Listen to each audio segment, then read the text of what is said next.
Death by Lightning is one of the most fascinating and heartbreaking historical dramas I've seen in a long time.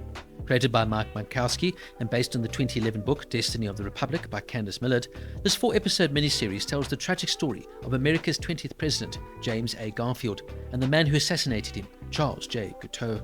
Now, Michael Shannon delivers a brilliant, restrained performance here as Garfield, a quiet, thoughtful, deeply intelligent man who never actually wanted the presidency, but was swept into it by fate. Fun fact, Shannon was 49 years old during filming, the exact same age as Garfield was when he died.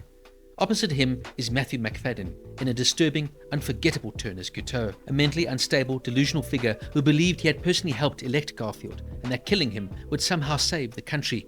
His performance is chilling, but also oddly tragic, and one of the best of Macfadyen's career. One of the most heartbreaking parts of Garfield's story is that he didn't die from the bullet. He could have survived. Instead, he died 79 days later from septicemia, caused by the doctors repeatedly sticking unwashed hands and unsterilized instruments into his wound while searching for the bullet. Even Alexander Graham Bell attempted to save him by inventing an early metal detector, but it sadly failed. Now, the supporting cast, from the likes of Betty Gilpin, who's absolutely stoic and restrained here, as Lucretia Garfield, James's wife, is easily one of Gilpin's best performances of her career. The ever-trustworthy Shea Whigham turns out another splendid performance as the arrogant and politically ruthless Roscoe Conkling. Bradley Whitford is superb as James G. Blaine, the seasoned statesman.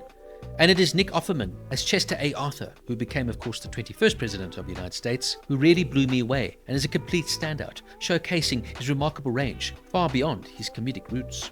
Garfield's presidency would last from March 4th, 1881 to September 19th, 1881, just 6 months.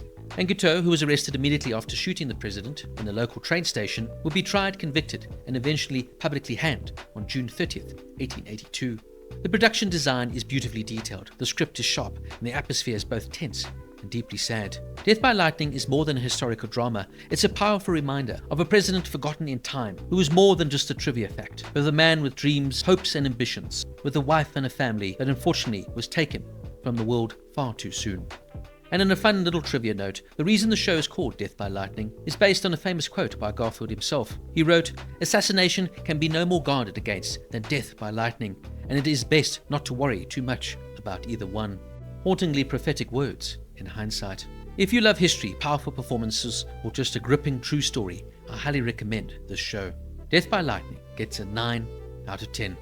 So what did you think of Death by Lightning? Please let me know down in the comments. And don't forget to like and subscribe for more deep dive reviews.